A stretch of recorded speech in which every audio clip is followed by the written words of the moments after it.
जय श्री ओम नमः सिद्धेभ्यः। जय श्री महावीराय नमः।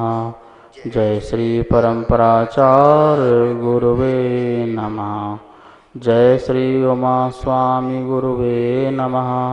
जय श्री शांति सागर गुरुवे नमः। जय श्री विद्यानंद गुरुवे नमः।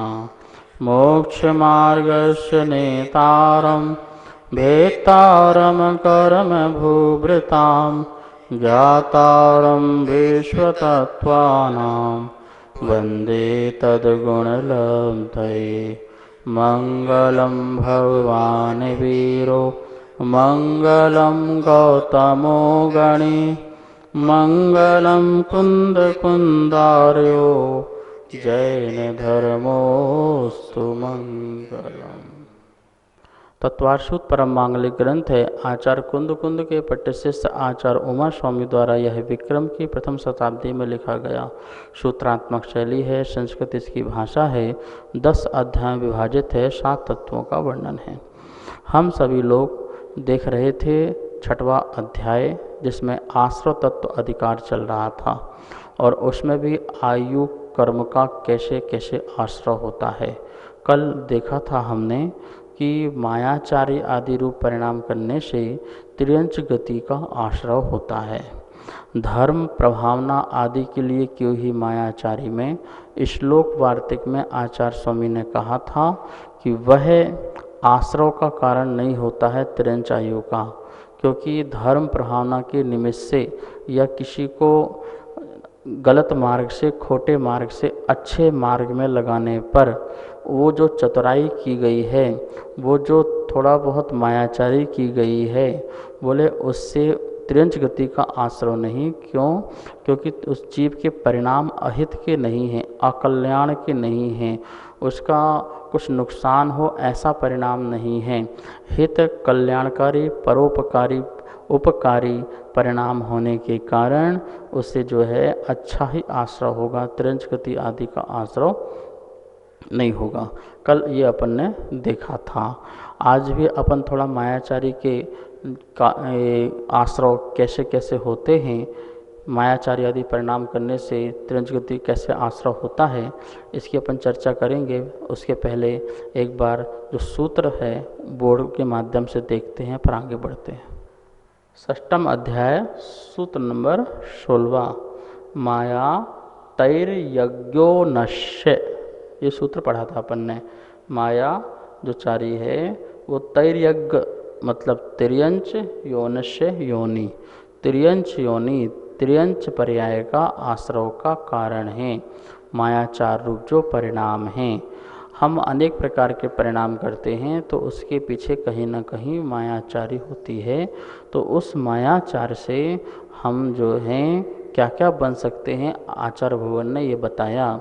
ऐसा मत समझना कि सिर्फ संसारी लोग ही मायाचारी करें। अरे मुनिराज आदि भी मायाचारी करते हैं, तो वो भी इस पर्याय को प्राप्त कर सकते हैं और किया भी है। शास्त्रों में अनेकों उदाहरण मिलते हैं कि वो भी अपनी दुर्गति करके कौन सी पर्याय में चले गए, खोटी पर्याय में चले गए। लेकिन हाँ, इस बात का जरूर ध्यान रखना, उस समय यदि उनने परिणाम किए हैं और खोटी आयु आश्रय हुआ है तो नियम से उनका जो गुणस्थान है वह गुणस्थान नीचे का होगा, ऊपर का नहीं, क्योंकि ऊपर के गुणस्थान में इस प्रकार का आश्रय नहीं होता है। त्रियंच आयु का जो आश्रय होता है वो पहले गुणस्थान में और दूसरे गुणस्थान तक ही होता है, वहाँ तक ही इसकी विच्छुत्ति हो जाती है। इसके आगे के गुणस्थानों में त्रियंच आयु का आश्रय नहीं होता है। ठीक है ना। सम्यक दृष्टियों को तो मात्र देव आयु का ही आश्रय हो सकता है, उन्हें तो मनुष्य आयु का भी आश्रय नहीं होता है। किनको? सम्यक दृष्टि जीवों को मनुष्य आयु का भी आश्रय नहीं, त्रियंच आयु का भी आश्रय नहीं और नरक गति का तो मतलब ही नहीं। तो इस प्रकार से जो त्रियंच आयु है उसका जो आश्रय है वो पहले गुणस्थान में ही हो सकता है। यदि कोई मुनिराज हैं, भावलिंग नहीं है, द्रव्यलिंग लिंग मात्र है और पहला गुण स्थान है, या गुण स्थान से ऊपर गिर के द्वितीय गुण स्थान आदि में आए हैं, तो उस समय यदि आयुष आश्रय होगा तो वह त्रियंच गति का आश्रय उनको हो सकता है। इस प्रकार से ध्यान रखना, सम्यक दृष्टि सिर्फ देव आयु का ही आश्रय करता है, मनुष्य आयु का भी आश्रय नहीं, क्योंकि सम्यक दर्शन के प्रभाव से वह मनुष्य भी नहीं सिर्फ देव ही को प्राप्त होता है। इस प्रकार से यहाँ पर ये बातें जानना। कुछ बातें और हमको यहाँ पर जानकारियाँ लेनी हैं कि जैसे मायाचार्य करने से जानवर आदि पर्याय में प्रकट होते हैं। जानवर तो आप जानते ही हैं कि एक इंद्रिय से लेकर के 5 इंद्रिय संगी असंगी त्रियंचों में ये सब जानवर पर्याय कहलाती हैं। जहाँ पर जीव छाती के बल से चलने वाले भी होते हैं, बालों के बल से भी चलने वाले होते हैं और रेंगने वाले भी होते हैं, नभचर, जलचर और थलचर, ये तीनों प्रकार के जो हैं जीव पाए जाते हैं। नभचर में मतलब होता है जो आकाश आदि में ऊपर विचरण करते हैं, घूमते हैं, वो नभचर जाति के कहलाते हैं। जलचर जो जीव होते हैं, जो जलों में ही जिनका जन्म होता है, वो जलचर जीव कहलाते हैं। थलचर जो जीव होते हैं, जो पृथ्वी आदि में ही विचरण आदि करते हैं, वो थलचर होते हैं। इसके अलावा पेड़ पौधे जो हैं वो भी जीव हैं, जल भी जीव है, अग्नि भी जीव, वायु भी जीव और वनस्पति भी क्या है, जीव हैं। वनस्पति में भी सूक्ष्म जीव और स्थूल जीव। जो सूक्ष्म जीव हैं वो पूरे तीनों लोकों में ठसाठस भरे हुए हैं। तृष्णाड़ी और तृष्णाड़ी के बाहर भी एक स्थान ऐसा खाली नहीं है जहाँ पर त्रियंच जीव ना हो। सबसे ज़्यादा जीव राशि यदि है तो वो त्रियंचों की है, और सबसे ज़्यादा स्थानों में रहने वाले कोई जीव हैं तो वो त्रियंच जीव हैं। इतना ध्यान रखना। अब हमें जो जानवरों को जो हम जानते हैं, 5 इंद्रिय जानवरों को जो हम अधिकांशतः जानते हैं, तो उन जीवों के बारे में ज़रा देख लेते हैं कि कौन क्या करता है तो क्या बनता है। जैसे कुत्ता, सुअर, बैल आदि इन पर्यायों में कौन व्यक्ति क्या करता है तो उसे क्या उसको अवस्था की प्राप्ति होती है। धर्म अभ्युदय नाम का एक ग्रंथ है, उसमें ये सब बातें आती हैं, आपको हम इसकी जानकारी देते हैं। मायाचार करके मर करके कुत्ता, महामायाचारी करके खरगोश, क्रोधी बहुत तेज क्रोध होकर के बाघ जो हिंसक जानवर हैं वो, महाक्रोधी सिंह, मानी पर्याय में मछली, महामानी में सांप है, रौद्र ध्यान से मरने वाला भैरुण्य नाम का पक्षी होता है, महारौद्र परिणामों से मरने वाला ऊँट होता है, गुड़ियों की निंदा करने वाला, जो गुड़ियों की निंदा करता है और जो दान आदि का अपहरण आदि करता है वो शूकर जाति में जन्म लेता है। कुमार्गी में चलने वाला जो जीव होता है वो मुर्गी मुर्गा आदि को बनते हैं। और जो सद्धर्म से द्वेष रखते हैं, सद्धर्मों से द्वेष रखने वाले जो होते हैं वो हिरण पर्याय में जन्म लेते हैं। जाति मद से मरने वाला मर कर के बिलाव होता है, बिलाव जाति में पैदा होता है। विद्या मद वाले गुग्गू होता है, वह विद्या मद से मरने वाला जानवर होता है। तप मद से करने वाला, जो तप में बहुत मद करता है, वह कुत्ता जाति में पर्याय होता है। ऐश्वर मद करके मरने वाला, जो ऐश्वर में मद करता है, धन में, अपने ऐश्वर में, वह मगर जाकर के बनता है। रूप मद में, जो रूप में मद करने वाला व्यक्ति होता है वो गधा पर्याय को प्राप्त होता है। जो रिद्धि मद करने वाला होता है, जिसको रिद्धि में बहुत मद होता है कि मैं बहुत रिद्धि संपन्न हूँ, वह घोड़ा पर्याय को प्राप्त होता है। चुगली करने वाले जो जीव होते हैं वो रीक्ष पर्याय को प्राप्त होते हैं। और हिंसा नंदी में आनंद मनाने वाले जो जीव होते हैं वो बकरा बकरी आदि को पर्याय को प्राप्त होते हैं। देखते नहीं कितने संसार में जीव उनको मारते हैं, काटते हैं। ये कारण है क्योंकि उनने हिंसा में बहुत आनंद मनाया था, इसलिए आज उनकी जगत में हिंसा होती है। स्पेशल इसी के लिए पाला जाता है, ठीक है ना। सप्त व्यसन सेवन करने वाला जो व्यक्ति होता है वो भी घोड़ा और कुत्ता पर्याय में प्राप्त होते हैं। निरंतर सप्त व्यसन का सेवन करने वाले जो होते हैं, जो निरंतर ही सप्त व्यसनों का सेवन करते रहते हैं, ऐसे जीव मर करके जंगली कुत्ते आदि होते हैं, जंगली खूंखार जानवर हुआ करते हैं। तो इस प्रकार से ये थोड़े बहुत चीज़ें आपको बताई जिन जानवरों के बारे में आप जानते हैं। अब आपको डिसाइड करना है या हम लोगों को डिसाइड करना है कि हमें मर कर के क्या बनना है। बहुत सरल तरीका बता दिया आचार्य ने। आपको रिद्धि का मत करना है, तप का मत करना है, रूप का मत करना है, ज्ञान का मत करना है, किस प्रकार से हिंसा का आनंद लेना है, चोरी का आनंद लेना है, और सद्धर्मियों की बुराइयां करनी है, दान का अपहरण करना है, क्या करना चाहते हो, गुणीजनों की आप निंदा करना चाहते हो, आपके लिए ऑफर खुला हुआ है, सेल लगी हुई है, आपको जो चीज़ पसंद है आप वो चीज़ पसंद कर सकते हो। जिस पर्याय में जाना चाहते हो, जिस पर्याय में क्या बनना चाहते हो, आचार्यों के पास सारे ऑप्शन हैं, बिल्कुल खुली छूट दी हुई है। और यदि आप अच्छे जीव बनना चाहते तो अच्छे जीव बनने के लिए भी आचार्यों ने सेल खोल रखी है। अब आप देखिए आपको क्या करना है और क्या नहीं करना है। अब यहाँ पर और भी इस प्रकार से प्रकरण बहुत बड़े हैं जिसे हमें जानकारी लेना चाहिए। फिर भी आप लोगों को यदि किसी प्रकार का और भी जानना हो तो भाव त्रय फल प्रदर्शी एक पुस्तिका, 2 भाग हैं, इसको पढ़ना चाहिए। किस कर्म के करने से क्या जीव क्या क्या बनता है। किसी की आँख नहीं है तो उसने कौन सा कर्म किया, कोई व्यक्ति अंधा है तो उसने कौन सा कर्म किया, कोई गूंगा है, कोई बहरा है, लंगड़ा है, लूला है, आदि अनेक प्रकार के प्रसंग संसार में जीव को दिखते हैं, जानवरों में भी और मनुष्यों में भी। वो सभी जीव कैसे पैदा होते हैं, जरूर कोई ना कोई हमारे द्वारा बुरा कर्म होता है, जिसे हम एक ही शब्द बोल देते हैं पाप, कि इसने कोई पाप किया है जिसके कारण इसको ऐसा उदय में आया है। लेकिन पाप में भी कौन सा पाप किया है इसका ज्ञान आचार्यों ने कराया है। बहुत बड़ी शल्य चिकित्सा की है कि पाप में किसने, इसने कौन सा पाप किया, ये कुत्ता बना, गधा बना। जैसे गधा कुरूप होता है, क्या होता है, वो कुरूप होता है, उसे कोई देखना पसंद नहीं करना चाहता। आपके पास कोई गधा खड़ा कर तो आप घोड़े को देख लोगे पर गधे को तो नहीं देख पाओगे, मेरे ख्याल से भगा दोगे, अलग कर दोगे या स्वयं अलग हो जाओगे। क्यों? क्योंकि इसने रूप का मद किया था। इस जीव ने अपने पूर्व भाव में इसको अच्छे कर्म के उदय से इसको रूप अच्छा मिला, सुंदर रूप मिला, और इसने सुंदर रूप को लेकर के बहुत घमंड किया, और घमंड करके अंदर से मायाचारी भी और घमंड, और इस प्रकार के परिणाम से उसको त्रियंच गति प्राप्त हुई। और त्रियंच गति में कौन सी पर्याय को प्राप्त हुआ? गधा।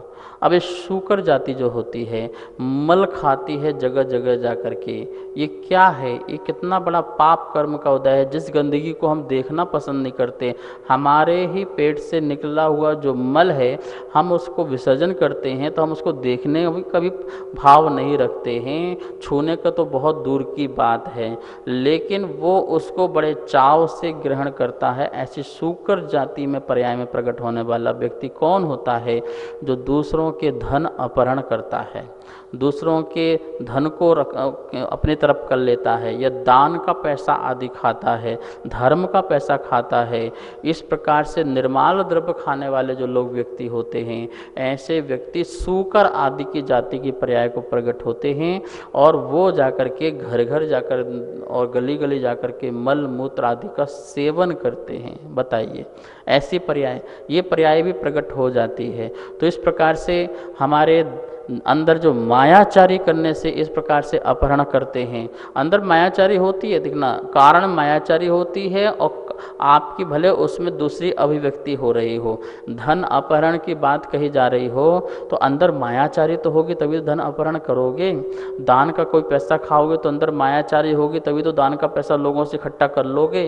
तो इस प्रकार से अंदर मायाचारी नियम से कारण होगा, और उससे ऐसी पर्याय प्राप्त होती है। इसलिए हमें बड़े सावधानी रखनी है, कोई हमारी गलत पर्याय प्रकट ना हो। इस जीव को हम हम दुख ना दें, अपनी आत्मा को दुर्गति ना दें।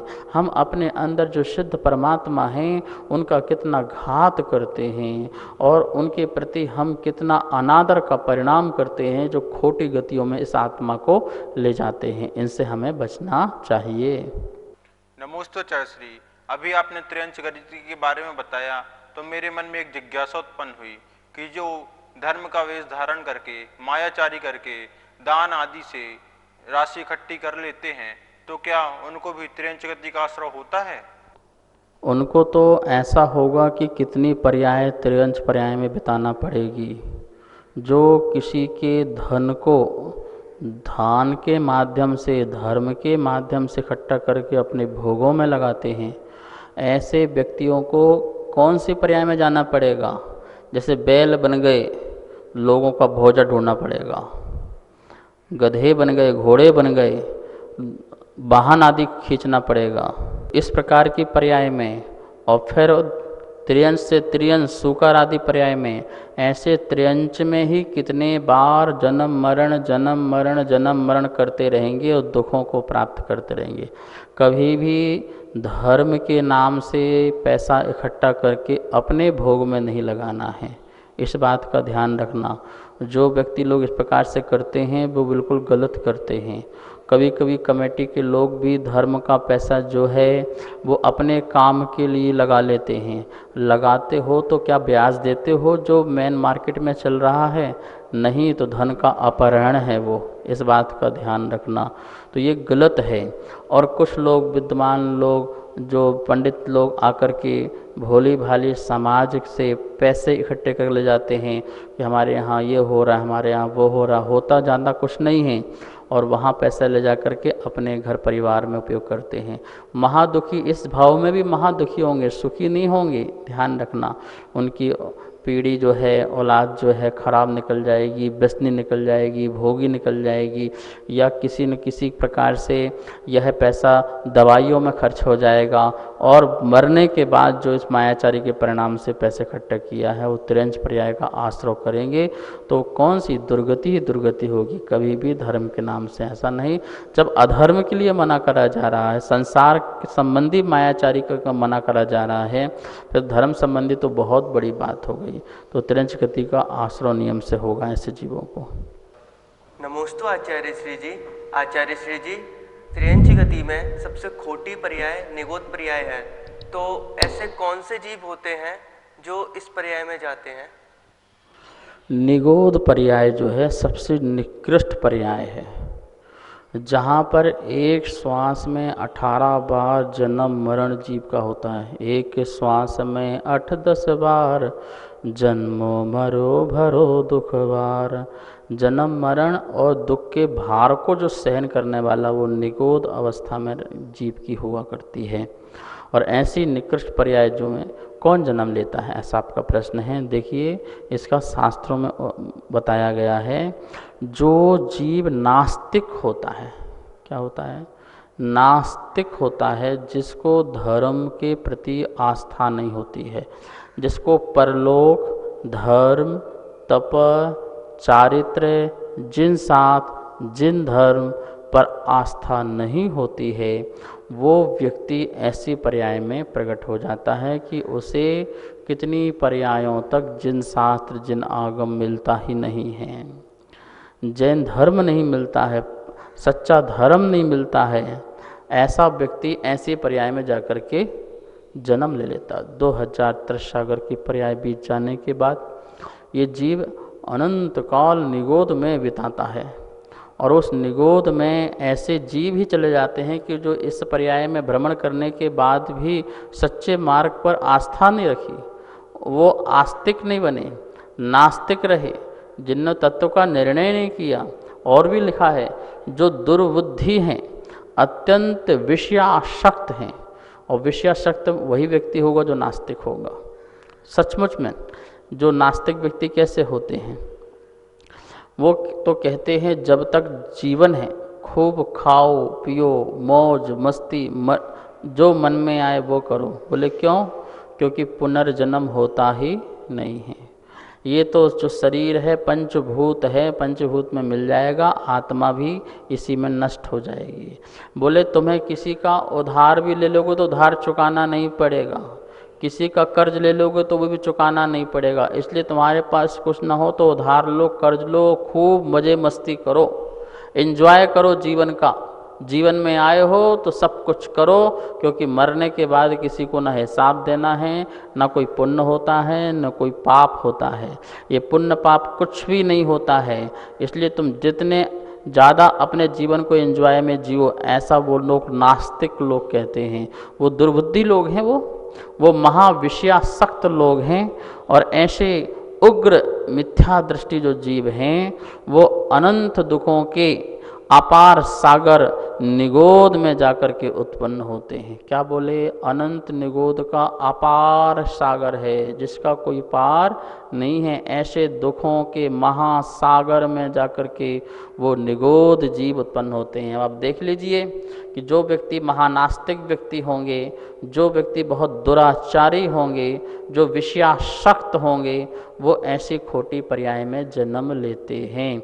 जिन्हें धर्म कर्म से मतलब नहीं है लेकिन संसार के प्रति इतने लिप्त रहते हैं, वो पंच परावर्तन में 2000 त्रिसागर की पर्याय को बिताते हुए फिर निगोद में चले जाते हैं। फिर ना जाने कब वहाँ से निकल के आएंगे, कब उनका कल्याण होगा, ये तो भगवान ही जाने, उनके केवल ज्ञान में ही जाने।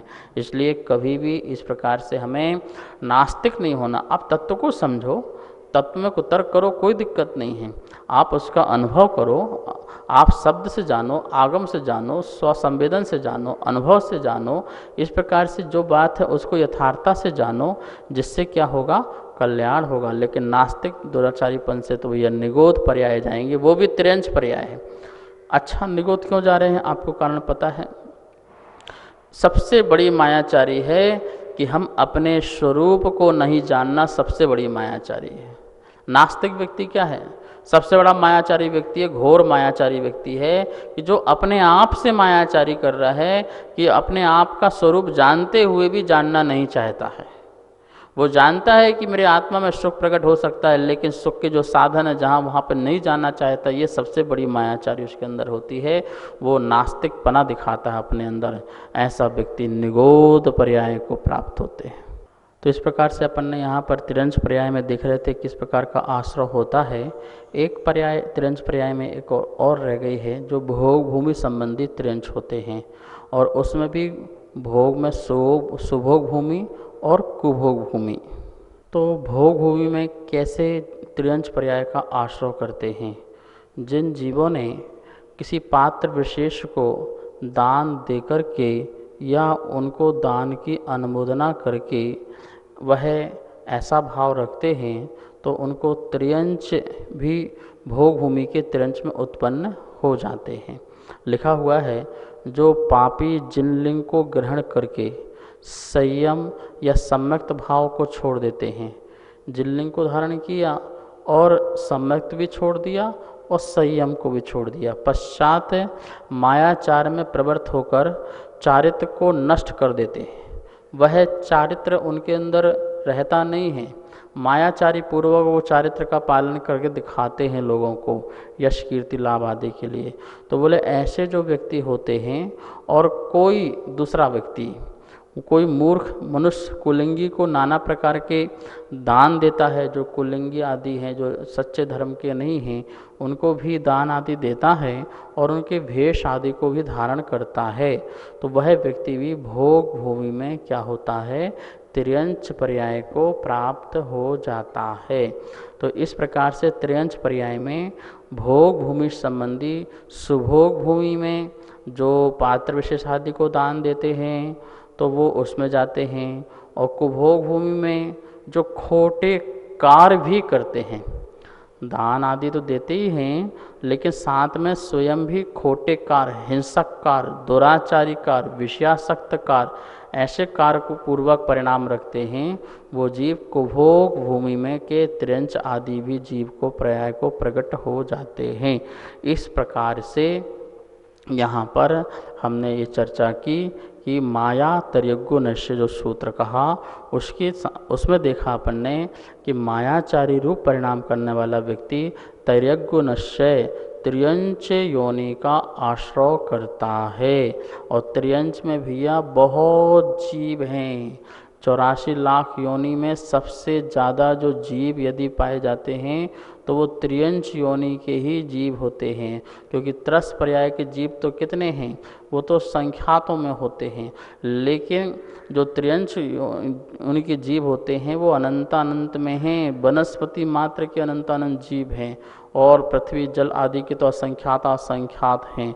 तो इस प्रकार से जीवों की संख्या के बारे में अपन ने यहाँ पर देखा और मायाचारी करने से क्या क्या परिणाम होता है ये भी देखा। हम सब लोगों को अपने सावधान रहना है, शुद्ध भाव रखो, शुद्ध धर्म को ग्रहण करो, जिससे अपना कल्याण होगा। आइए हम सब लोग अब जिनवाणी स्तुति करते हैं। जावाणी के ज्ञान से सूझे लोकालो, सो वाणी मस्तक धरो सदा देत हो धो। हे जिनवाणी भारती तो हे जपो दिन रेन, जो तेरी सरना धरे सो पावे सुख चैन। सभी को बहुत बहुत मंगल आशीर्वाद। सभी स्वाध्याय प्रेमी बंधुओं को सादर जय जिनेन्द्र। हमारे बीच तत्वार्थ सूत्र जी की द्वितीय अध्याय की पुस्तक छपकर आ चुकी है, जो कि आप सभी लोग मंगवा सकते हैं। नीचे दिए गए नंबरों पर संपर्क करें और पुस्तक मंगवा लें। और तीसरे अध्याय की पुस्तक छपने के लिए जा चुकी है, आप सभी लोग उसमें भी सहयोग करें। धन्यवाद। जय जिनेन्द्र।